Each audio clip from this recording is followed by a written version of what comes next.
बागेश्वर सरकार जो आज से बिहार के दौरे पर है, चुनाव से पहले बागेश्वर धाम के दरबार पर सियासत भी तेज हो गई है। आरजेडी ने धर्म के नाम पर सियासत का आरोप लगा दिया है। बागेश्वर सरकार का दरबार गोपालगंज में सज रहा है। 10 मार्च तक यहां हनुमान पाठ होगा। करीब 2000 साधु संत जुटेंगे। 1 लाख लोगों के बैठने का इंतजाम यहां किया गया है।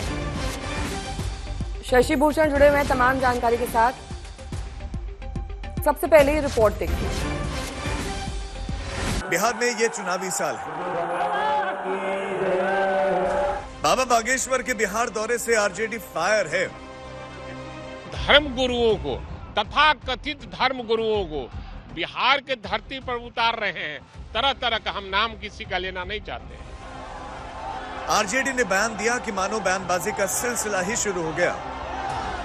हम लोग जो भी सनातन की बात करेगा, हिंदू राष्ट्र की बात करेगा, बाबा बागेश्वर के साथ है। बिहार में उनका स्वागत है। राजद तुष्टीकरण नीति के तहत सनातन को पीछे दिखाना चाहती है, नीचे दिखाना चाहती है। बहाने वो ढूंढ रहे हैं कि ये ना आए, वो ना आए, ये क्यों आ रहे, वो क्यों आ रहे। ऐसे कुछ फर्क पड़ता है क्या? यहाँ नीतीश कुमार है और नीतीश कुमार का काम है। 14 करोड़ जनता नीतीश कुमार के साथ है। कोई आए कोई न जाए, उससे क्या फर्क पड़ता है? देश में अगर बीजेपी को डर है तो बिहार से ही डर है। जहां जहां चुनाव होता है वहां घूमता है और प्रमाण है उसका कई जगहों में, और सब जगह बिहार में ही दौरा हो रहा है। आखिर बिहार में ही क्यों ऐसा हो रहा है?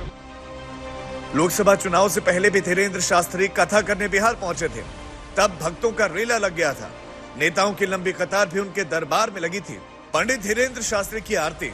तब तत्कालीन केंद्रीय मंत्री रहे अश्विनी चौबे, पूर्व केंद्रीय मंत्री रविशंकर प्रसाद, तत्कालीन बिहार बीजेपी प्रमुख सम्राट चौधरी, बीजेपी सांसद रामकृपाल यादव और केंद्रीय मंत्री गिरिराज सिंह करते हुए दिखे। बहुत कम ही शायद आपने कोई ऐसी तस्वीर देखी हो जहां एक धर्म गुरु के लिए पटना में इतने हैवीवेट नेता हाथ में आरती लेकर खड़े हों।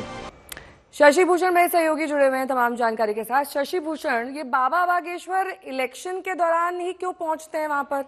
और रोहित सिंह हमारे साथ हैं। रोहित, उनकी टाइमिंग को लेकर सवाल उठते हैं क्योंकि लोकसभा चुनाव से पहले पहुंचे, अब विधानसभा चुनाव आने वाले हैं तो फिर वहां पर सत्संग के लिए पहुंच गए। उनके सत्संग के स्वर में सीएम, डीएम, पीएम सब आ जाता है और फिर वो कहते हैं कि मैं राजनीति से अलग हूं। तो तमाम राजनेता आपकी आरती क्यों उतार रहे हैं वहां पर?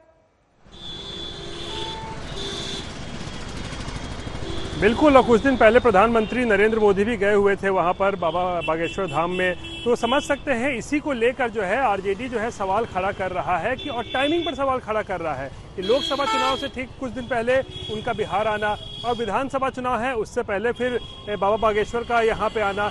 इसी को लेकर जो है सवाल खड़े हो रहे हैं और कहा जा रहा है कि माहौल बिगाड़ने की कोशिश कर रहे हैं और बागेश्वर बाबा जो है वही एजेंडा चलाते हैं जो कि बीजेपी का एजेंडा है। तो बीजेपी के एजेंडा को जो कह रहे हैं यहाँ पर लागू करने के लिए, उसका प्रचार प्रसार करने के लिए, सांप्रदायिकता फैलाने के लिए जो आरोप लगा रहे हैं, बाबा बागेश्वर आ रहे हैं ताकि इसका चुनावी फायदा बीजेपी को मिल सके।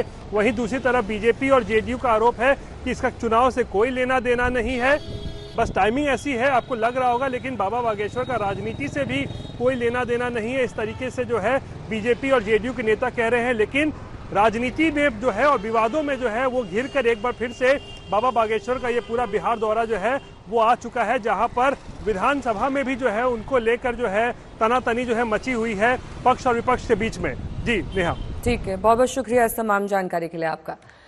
तो बागेश्वर सरकार के दौरे पर जेडीयू और आरजेडी में ही तू मैमे की स्थिति हो गई कि विकास की बात होनी चाहिए, और जब जब चुनाव आता है तभी तभी सब बाबा लोग को बिहार याद आता है। आखिर बताइए कि बिहार में और भी दिन जब आते हैं उस दिन क्यों नहीं बाबा लोग आते हैं? जब जब चुनाव आता है बीजेपी के लोग कभी हिंदू मुस्लिम में लोग को फंसाना चाहते हैं, कभी मंदिर मस्जिद के रूप में फंसाना चाहते हैं। आखिर चुनाव के समय ही सब क्यों याद आता है? संजीव जी ये बताइए, तो कह रहे हैं कि राजनीति हो रही है, बिहार चुनाव होता है इसीलिए बाबा बागेश्वर आए हुए हैं। नहीं, ऐसा नहीं, अभी कहाँ चुनाव हो रहा है? चुनाव में तो 6-7 महीना समय है। कोई भी बाबा आए, मौलाना आए, बिहार सभी का स्वागत करती है। यहाँ तो गौतम बुद्ध की धरती है, तो सभी लोग का स्वागत है बिहार में। जब आना हो आए, इससे चुनाव का कोई लेना देना नहीं है। तो चुनाव से लेना देना नहीं है। बताइए ना, पिछली बार बाबा बागेश्वर जो है वो कब आए थे? लोकसभा चुनाव के पहले आए थे। अभी विधानसभा चुनाव होना है उससे पहले आ रहे हैं। आखिर उसके बाद और उसके पहले उनको और कोई समय मिलता है कि नहीं मिलता है। आ कर करके यहाँ उन्माद फैलाना चाहते हैं, ये सब सही नहीं है। उन्माद फैलाएंगे क्या बाबा बागेश्वर? नहीं, हमें नहीं लगता है ऐसा। कोई भी बाबा का तात्पर्य होता है समाज में अच्छा मैसेज देना, उन्माद फैलाने का कोई तात्पर्य नहीं होता है। अब मुकेश जी को ऐसा लग रहा है तो इनका पर्सनल सोच होगा, लेकिन कोई भी बाबा रहे तो ऐसा नहीं रहता है। बाबा रहे, मौलाना रहे, सब अच्छा ही बात करते हैं। अगर सनातन को लेकर फिर ऐसी बातें क्यों हो रही है? मुकेश जी कह रहे हैं कोई बाबा है, सब उससे क्या फर्क? अभी तो मोहन भागवत जी भी आए हुए हैं। काहे के लिए मोहन भागवत जी आए हैं? अभी आप ही लोग बताइए कि जब जब चुनाव आता है तो सभी बाबा का रुख जो है वो फ्लाइट जो है बिहार की तरफ टर्न कर जाता है। तो कहीं ना कहीं लगता है कि बिहार के लोगों को ये लोग बरगलाने के लिए आते हैं। बिहार के लोग बहुत ही चालाक लोग हैं और असर पड़ेगा इनका आने से। देखिए, ये लोग आते हैं बस अपना पार्टी का जिससे जुड़ाव है उन लोग का प्रचार प्रसार करने आते हैं। किसका प्रचार प्रसार कर रहे हैं सब लोग जानते हैं। किसका करते हैं प्रचार बताइए? सब लोग बीजेपी का प्रचार प्रसार कर रहे हैं। उन लोगों के लिए तो भगवान के रूप में लगता है कि नरेंद्र मोदी जी हैं, उन्हीं का प्रचार प्रसार करने आते हैं वो लोग बिहार। प्रचार प्रसार होता है क्या? आखिरी सवाल संजीव जी। नहीं देखिए, ऐसा नहीं है। अपना हिंदुत्व का प्रचार प्रसार करते हैं वो, हमें नहीं दिक्कत लगता नहीं है। इससे कोई दिक्कत नहीं है। सीएम बनाने वाले दावे पर जुबानी जंग की। बिहार में चुनाव से पहले चाणक्य को लेकर दावेदारी शुरू हो गई। तेजस्वी ने नीतीश के उस बयान का जवाब दिया जिसमें उन्होंने लालू यादव को सीएम बनाने का दावा किया और इसमें कहा कि जब लालू को सीएम बनाना था तब रोज कैंपेन पर नीतीश कुमार जाते थे, पूरा जोर लगा दिया।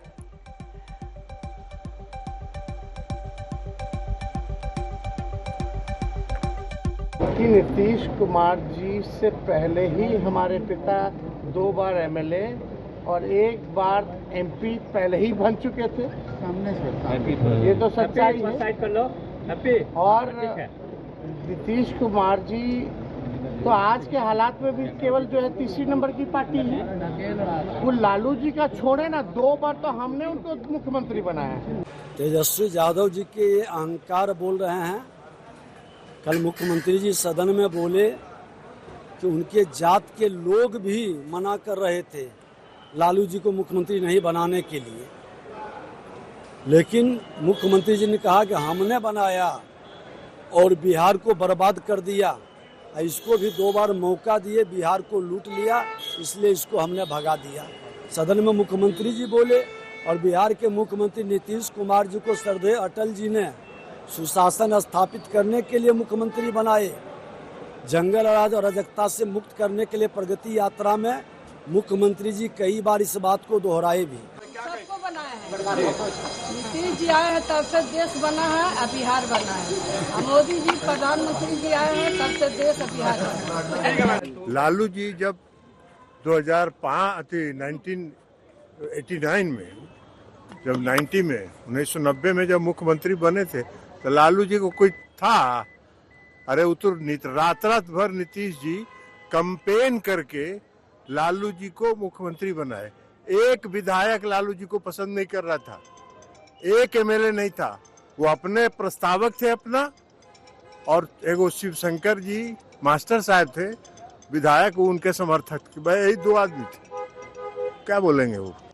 तेजस्वी यादव कोई भी दलील दें, लेकिन ये बात सही है कि लालू प्रसाद जी को मुख्यमंत्री बनाने में सबसे बड़ा अहम रोल किसी का था तो वो नीतीश कुमार जी का था।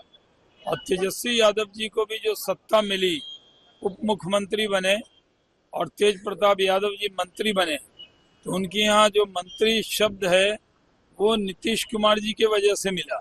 हाँ, रेल मंत्री जब लालू जी बने तो सोनिया जी ने बनाया था उनको, मनमोहन सिंह ने, लेकिन मुख्यमंत्री और उप मुख्यमंत्री जो उनके घर में ये पद मिला वो नीतीश कुमार जी की देन है। नीतीश कुमार जी का बड़ा अहम रोल है उनकी जिंदगी में।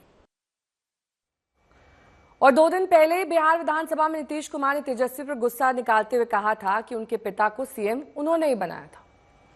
अरे तुम्हारे पिता को हम ही बनाए थे, वो जब आए थे उस समय नहीं था। ये सब फालतू छोड़ो। अरे थोड़ा जात वाला भी, अरे तुम्हारे जात वाले भी जो जात थे हमको कहते थे काहे के लिए आप कर रहे हैं, तो हमने तो उसी आदमी को बना दिया, बनवाया था। आई सब कुछ नहीं जानते हो।